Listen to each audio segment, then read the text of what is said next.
Yo, welcome back to KAMMA. I'm Khalil Deal. And yo, And we are KAMMA. We are back to talk about UFC Vegas 115, also known as UFC Fight Night 172. This is going to be an event with Renato Money Moicano versus Chris Duncan. And we're going to talk about our early predictions and breakdowns for the prelims. And this is the order that we have based upon topology at the time of recording. So we're going to talk about who's in the early prelims. And the first fight is a newly added fight, guys. Dakota Hope versus Kai Kamaka III. And we here at KMMA are going to bring it to you to talk about that newly added fight that was just added not too long ago. Then we got Lando Venata making a comeback against Darius Flowers. We got Thomas Peterson against Guilherme Pat, Azamat Bakoyev against Tresean Gore, Dion Barbosa against Melissa Gatto, Alessandra Costa against Stuart Nickel, and of course this is not going to be in this order once it comes out on Saturday. The main event of the prelims is not going to be Haley Cohen versus Alice Pereira, that's for sure, but we're going with the order of topology. So we're going to start off with the first fight, NDO, the newly added fight right here. Dakota Hope against Kai Kamaka III. Who you got in this one? I'm interested to find out. yeah. So this fight was, I guess, announced last night or something. I'm going to be going with Kai Kamaka III here, making his return to the UFC. I think he has the better striking here. Of course, he's faced the better competition. Dakota Hope actually faced pretty poor competition, I find. And the thing with him is his takedown defense, because Dakota Hope's a wrestler. You know, he's probably going to bring that this fight, unless the first fight blues catch up to him too much and he decides to be a pure striker. I think Kai Kamaka's defense, takedown defense, is going to be improved enough to be able to get him through this fight, because that was also one of the things that was kind of a problem for him before when he was in the UFC. But I think he knows that, and he shored it up, and I think he'll be better than he was before as far as that goes. And yeah, as far as Dakota Hope, Division I wrestler, I think he has a background in that. And his experience is fighting guys in Asia, like in the minors over there. So he fought a lot of guys there, a lot of guys with, some guys with not a bad number of fights, but of course a lot of losses. So yeah, give me Kai Kamaka III by decision or knockout. All right, so Dakota Hurricane Hope. He's a 29-year-old American fighter. He fights out of Pattaya, Thailand. He's known for his versatile MMA base. He has a 5-fight win streak, and he trains at my hometown in Team 360 MMA in Montreal. In Montreal, Quebec, Canada. He actually trains here, which is crazy fascinating.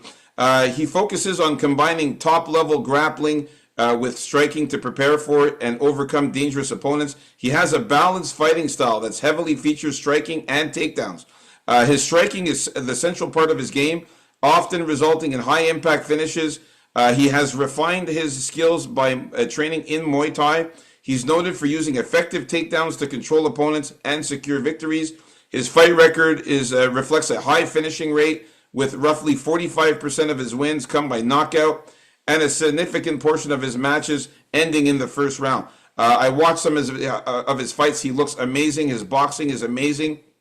He comes at you with relentless pressure and throws really hard, powerful punches. And his wrestling and takedown game is insane. Kai Kamaka III, this guy's got a blend of striking, finesse, and grappling prowess. He's keen at understanding the distance and timing. It allows him to deliver precise strikes while evading opponents' attacks. His background is in various martial arts. He's pretty versatile. And his cardio and work ethic ensure he remains in peak physical condition.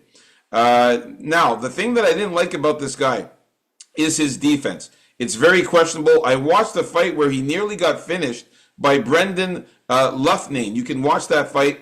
He almost got finished, but ended up winning by knockout late in the third round. He ended up getting a knockout, but he almost got finished. And he also got beat up badly against Diego Brandao And Diego Brandao actually picked him up in the air, slammed him on the ground. It was like a WWE backwards power slam, and almost killed the guy and beat him up. So I like Dakota Hope in this one. I'm going to take Dakota Hope to win by knockout or decision. I hope he wins. You got what I did there? I hope he wins. Dakota Hope. I Yeah, hope he wins. you hope, that's for sure. All right, so yeah, I mean, this is a fight where we don't really know what's going to happen. Both of them are making some sort of a debut. I know you said Kai Kamaka fought in the UFC before NDO, but we'll see what happens in this one. All right, so let's move on to the next fight.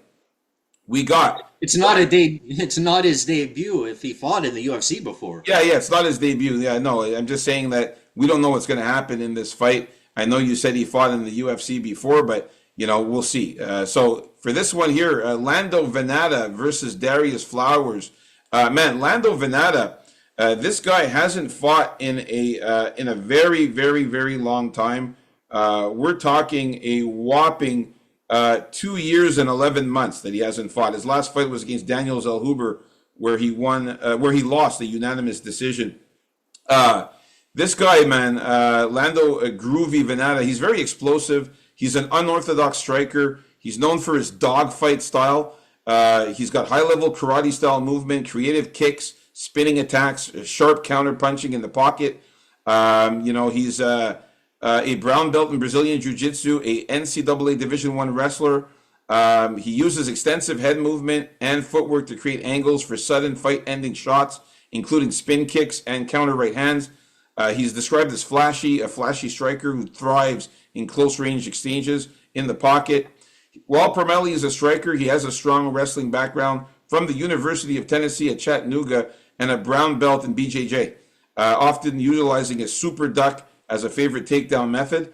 Darius Flowers, known as Beast Mode, this guy he fights as a aggressive, assertive striker. He's more of a powerful puncher. He's got significant strikes, some decent takedowns. He's trained extensively, including strength and conditioning at CrossFit and MMA training. But he's not the best. Switch camps. This guy's not good, man. He's fought in weird places like PHF Karate, Delaware Avenue. I don't know what camp that is, but the guy's on a 3-fight losing streak, so he's not that great either. He hasn't won a fight in a long time. He beat Amiran Gugaladze in the Dana White's Contender Series, but then he lost all his fights in the UFC. Jake Matthews subbed him. Michael Johnson beat him by unanimous decision, and Evan Elder subbed him. So, I'm going to go with Lando Venata, man. Even though we haven't seen him in a while, I think he's better than Darius Flowers. I'm going to take Lando Venata to win this one by, I'll go submission or decision, because as I saw, the last 2 losses were by sub. So I'll go submission or decision for Lando Venata. What about you, Andio? Yeah, it's so nice to see my boy Lando Venata back. I'm surprised it's only been 3 years. It seems like 10. This guy, even when he fights, I forget about the fight and what happened. And I think here, I think he's better than Darius Flowers here. This is a short notice fight, but Darius Flowers kind of a short notice guy. His striking is so-so. His power is half decent. And but he's another guy that can get slams and is going to try and take you down. But the thing with him, it's the no cardio. And that's always been a problem of his. So I expect him to gas. And against a dog like Venata, that's not that good. He had one of the best fights ever against Tony Ferguson when Tony Ferguson was on his amazing run. And Lando Venata almost had him finished, but ended up losing that fight. So he's definitely more skilled here. He's a decent striker.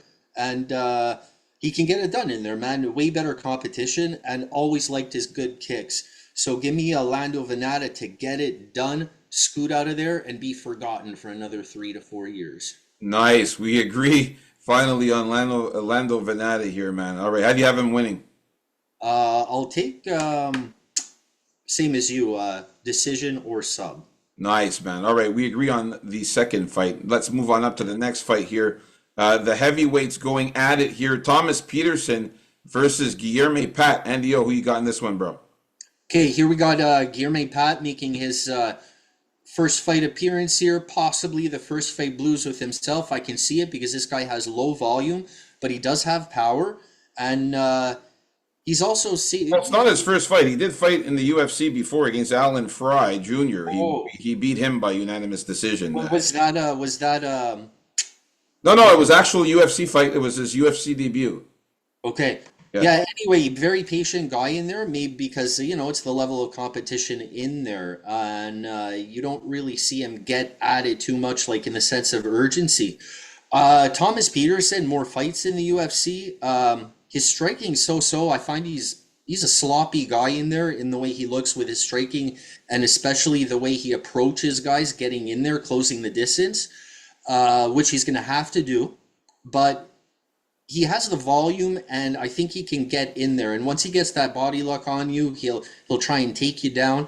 And he's going to be more active, I think, overall in there than Gamirier Pat. I can definitely see Pat like catching him while he's coming in with something huge. But I'm going to go with Thomas Peterson to keep that volume up as he's getting in for those takedowns and getting this guy down. So give me Thomas Peterson by decision or knockout. Yeah, man. Thomas Peterson, this guy's fighting style, he's a powerful striker, and he's got a good pressure. He moves forward. He's got a strong wrestling background. The guy is able to dictate the pace of the fight. His wrestling skills have improved. His takedown defense and physical endurance has improved as well. He's able to apply constant pressure and finish opponents. His fighting style is a blend of wrestling skills and striking abilities. Guilherme Pat, he's got a karate type of style. He started with karate. He stayed in it long enough to earn a black belt, and then he started adding Muay Thai into his arsenal. He's a fighter from Sao Jose dos Campos. He's basically very well known over there, and he put them on the map, getting that win against Fry in his first fight there against Alan Fry Jr. But he gasses out. He's a powerful puncher. He's got knockout power, but he does gas out. We saw it in that fight, actually. He started to slow down in the late second and third rounds. He was slowing down. He was gassing out. And I think Thomas Peterson can get the job done. I think Thomas Peterson has better endurance than Guilherme Pat. And once he gets you down with that heavy weight, he's going to be also, you can see you're almost 10 pounds heavier than this guy. Now, it might be in fat. Obviously, Guilherme Pat is way more built and muscular than Peterson, but Peterson's got that weight, that extra weight on him. And if he gets you down and stays on top, you ain't getting up. If Pat doesn't know what he's doing down there, especially as much, and Thomas Peterson, knows his wrestling, he's going to keep him down there for a long time. So that's another thing. Yeah, man. Yeah, exactly. So I like Thomas Peterson to get the job here done by knockout, ground and pound knockout, or decision. All right, so me and NDO agreeing on this one as well. Nice. Let's get to the next fight. Next fight here, we got Azamat Bakoyev against Tresean Gore. So for this one here, man, Azamat Bakoyev is a beast, man. This guy, he is a grinder. He's got a wrestling heavy approach. He's characterized by a slow, methodical forward movement, but he emphasizes on takedowns and top control. He's a skilled wrestler. His ground and pound's effective. We saw it in his UFC debut. He's more of a pressure fighter. He relies on strength and control to grind down opponents. He's very aggressive. He's got an impressive 93% finish rate in his victories. And his approach includes strikes at a distance as well as power strikes in the clinch. And on the ground, he's got the ability to finish fights on the ground. Now, Tresean Gore, this guy is almost out the door, Tresean Gore. I know that rhymes. Tresean Gore, out the door. But yeah, he's not looking good, man. He lost so many fights in a row now, and they're looking to kick this guy out if he doesn't get a win here. Last fight he lost a unanimous decision to Rodolfo Vieira and got knocked out by Marco Tulio. Cody Brundage managed to knock him out. The guy is an explosive striker and a freestyle fighter. He's got explosive punching power, boxing heavy approach. He's got dangerous submission skills. He trains out of American Top Team, but he just hasn't been able to get it done. His boxing's okay. He's got a good right hand, but he just hasn't been able to get it done, man. And I think that he won't get it done again. Give me Azamat Bakoyev to get the win by finish. I'm going to go knockout or submission for Bakoyev here. I'm surprised that Mr. Vicious is still in the UFC, Yeah. actually, after being 5-4, but I think most of that is in the UFC. And he's also kind of damaged goods on top of that, I find. He's taken a lot of damage in his fights. Um, I also think that in his fights, he's a decent enough striker, but he allows his opponent to dictate the pace of the striking. And I think Bakoyev's going to like that because he has his good own basic striking, where he has his couple combos that he gets in there, but he does them very well. And his takedowns are pretty good here. So I think he's going to go for those takedowns. He's going to get that going here, unlike in his last fight against that guy that fought very recently, the very impressive guy that just won last weekend. He fought. Oh yeah, against the Yusri Belgarui. Yeah, so I found Bakoa fought a very tough fight in that fight against a very good opponent. I thought it was definitely a good performance despite the loss. So I think he will get the takedowns going here, and yeah, I think this is a pretty good matchup here, and I think he will put Gore away here, and yeah, that's about it. So give me Bakoev by a knockout or decision. Nice. All right, we're in agreement with Bakoyev here. Let's move on up to the next fight. This next one here, we got Dion Well, Barbosa. well, one thing, of course, Bakoev has to watch out for is that Gore standing gilly, where Oh you yeah, got he does have that guillotine. You're right. Yeah. because Bakoev likes coming in like that. So one thing to be wary of, but stay away from that, and I think it's smooth sailing. Don't be silly. Stay away from the gilly. Yeah. Don't be silly. All right, so this next fight, Dion Barbosa against Melissa Gatto here, man. Let's see here. I'm out of It's order. you. It's you. It's your turn. Okay. Here, when I saw this right away, I was like, yeah, man, give me Dione Barbosa in this fight. I know she lost to Karine Silva, but I think she beat her. It was a very close fight. She should have won. She's well-rounded. Before I thought she was primarily something, but she's not. She has decent striking. She has some good boxing combos. I think that's the best part of her striking is her boxing ability, and she works the body pretty well. And she uses her kicks to keep her opponent off of her when they try to pressure her. Her BJJ is very good. I think it's better than Melissa Gatto's. She makes swift decisions down there, and also I think she's the better wrestler. With Melissa Gatto, you gotta keep your head up and be careful in the first round because she's dangerous in the first part of the fight. She has pretty good kicks, as a lot of these grapplers I mentioned last time do with Chase Hooper, kind of like that. These nice, strong, good kicks. She's gonna start out with that, but then she's gonna get taken down, and she loves it on her back. So I think that's the way she's going to lose this fight because I think Barboza knows her stuff, isn't going to get caught off something, when she's in the top position. And I think Gatto's weaker. I think Gatto's weaker than Dione Barbosa, so I think that strength is going to come through for the witch. What do you think, real deal? Yeah. Also, Gatto is going down in weight from bantamweight to flyweight, so Oh, that's another thing too. Now she's going to have to cut more weight there. So I looked into that because this is going to be a fight at flyweight, and Gatto is going to have to drop some weight there. So yeah, Dion Barbosa, she's very well rounded, like you said. She's got a mix of grappling and striking. She's got very good judo and Brazilian jiu-jitsu. She's also developing her Muay Thai skills, and she's got a light blue rank in Muay Thai. Her background in judo, including her numerous national championships and international medals. She's also got good takedowns and throws. She's a black belt in BJJ, so she's a black belt in Brazilian Jiu-Jitsu. So she's a very good grappler. She's got good submissions, and she's able to get control on the ground. Melissa Gatto is more of a striker. Her style is more Muay Thai and boxing. She does have some Brazilian Jiu-Jitsu. Her striking, though, is sharp and precise. Her Muay Thai boxing is good, and she's able to land powerful strikes while evading opponents' attacks. On the ground, her Brazilian Jiu-Jitsu skills are okay. She's able to control opponents, look for submissions as well. But I think that Barbosa is better on the ground and a better wrestler. And I think that Barbosa pulls this one off, man. I'm actually going to side with you here, and I'm going to go with Barbosa to win this one by submission or decision. She's never knocked out anyone, but I think that she could definitely get a sub here in this game, in this one, or win a decision. So me and Andy O agreeing with Dion Barbosa in this one here. Let's move on up to the next fight. Next fight, we got Alessandro Costa against Stuart Nickel.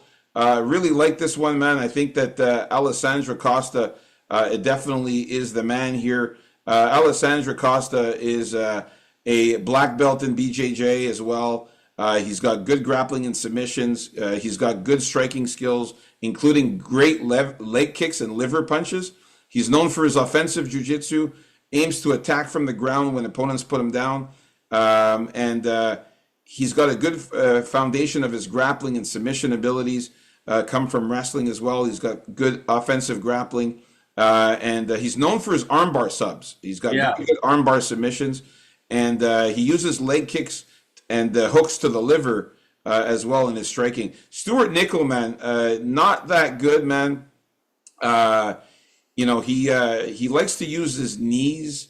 He's got decent head strikes, leg kicks. He utilizes a two-pillar system where his primary techniques are knees and leg kicks, complemented by takedown and submission strategies. He's known for his adaptability, switching between pressure and counterfighting. He has a high takedown accuracy rate, but he's not that good. I don't find Stuart Nickel. This guy wasn't even like UFC caliber in my eyes here. So That's all you have on Stuart Nickel? I don't think he's that good, man. The guy lost his first two fights in the UFC against Jesus Aguilar, who subbed him, and also got beat up by Lucas Rocha, who's not even that great. So yeah, give me Alessandro Costa to win, man. I got Costa by knockout or submission. I think he finishes Stuart Nickel here. Okay, so in this case, it should be striker grappler really, because Costa should really keep this one on the feet. If he does, I think he pieces this guy up, gets some strong shots in. He likes going for those big shots, the big overhand. Sometimes maybe lining it up a little too much, trying to get it in there, but he's just better on the feet here. He's going to have the bigger shots overall in general. Stuart Nickel, half decent at striking, but the goal here is to get at the guy and to drag him down there, chain wrestle. He likes to do that, start at the bottom, work his way to the back, try to get that sub. I think he's going to go through a lot of damage trying to do that, and I think Costa gets this one done by I'm going to call knockout or sub. Nice, a finish like me. Nice. All right, so we're in agreement with that one as well. Nice, Andy O. So we agreed on a lot of these. That's good. I like Costa. He's pretty good. We're making it to the main event of the prelims, which I don't think is going to be the main event. Guys, like and subscribe. We want to get to 150 subs. Guys, help us out. Hit that subscribe button, please. All right, so we got Alice Pereira here against Haley Cohen, man. I don't know about you, the deal, but I've been waiting for this fight to be put together for so long. I can't wait to see the Golden Girl face all hail Haley Cohen in this match of the century here. I'm going to go with Haley Cohen to get this one done with absolutely zero confidence. She's been, hasn't been supremely active. She's going through a lot of injuries and some personal issues there. She doesn't really have striking defense, but her striking offense is half decent. And I think she's going to have the pressure fighting advantage here. I think she's going to go at it here. I think she's going to want to go for those takedowns. I think she's going to be better at that part of the game. And I think she's the better athlete. So if her techniques aren't that great, I think her athleticism is going to get this Golden Girl down. And I think she's going to do this throughout the fight. Hopefully a takedown around and some more work. Like Alice Pereira, I think she's at her best when she gets space to work with, but she gets pushed back so easily. It's like she doesn't really like to fight. She has to be the one in charge, and she doesn't like taking that charge too much if there's any resistance to it. She's fought terrible competition. She fought such a terrible girl in the minor leagues that they canceled the fight because it wasn't even a real opponent after all. Not to mention the low volume, but I think that's also because it happens when she's getting backed up, so the volume decreases. Also, this girl is not Alex Pereira's sister. the way a bunch of us thought. Alex Pereira has a sister, and she's going to be fighting soon. I think, I don't know, in the UFC, maybe in the UFC. And that would be Eileen Pereira. All right? So this is Alex Pereira, not Alex Pereira's sister. So I think Haley Cohen finally gets it done in the UFC. I think also we may see Haley Cohen drop down, take off her gloves, start crying, and call it a career after this mega accomplishment, because she has to, she had to work through so much to get to this point. She got what she wanted to get done, and that'll be all for the career of Haley Cohen. Yeah, this is going to be a massive age difference here, man. Alice Pereira, 20 years old. Haley Cohen, 34 years old, man. And in the first fight, I mean, Alice Pereira, she lost a split decision. It was very, very close. She could have won that fight against Montserrat Rendon. Montserrat Rendon's a kind of tricky fighter to have in the first fight, and she might have had some first fight blues. Not even UFC caliber. But Alice Pereira, man, she's very well-rounded, man. She's got good kickboxing, good Brazilian jiu-jitsu. She's known for her powerful striking skills. She uses both punches and kicks effectively to control distance. She creates opportunities for takedowns. She's very aggressive as well. She's got good striking combinations, and she's tall and pretty big for the division. She's got a solid ground game. And Haley Cohen, man, she lost both fights in her UFC, in the UFC. Jamie Lynn Hoare made easy work of her, and Nora Cornwell subbed her. Nora Cornwell's not even a grappler or submission specialist. She's a striker and subbed her. So she has her subs. Haley Cohen's not that great, man. I think she's old too now. Basically she's more of a gymnast. She was into gymnastics and acrobatics at Baylor University. She used to do the tumbling gymnastics and all that. She's got an athletic background, but I don't see that she's a UFC caliber or MMA fighter. She's more of an acrobatic type of gymnast there. So I'm going to go with Alice Pereira. She had the first fight blues. She makes well of this one. I mean, Haley Cohen 7-4. Those losses come from somewhere. Give me Alice Pereira to get the win here by knockout or decision. So me and Andy O in disagreement with the last fight of the prelims. Like and subscribe, guys. Stay tuned for the main card coming up next. And KMMA, baby. Let's get it.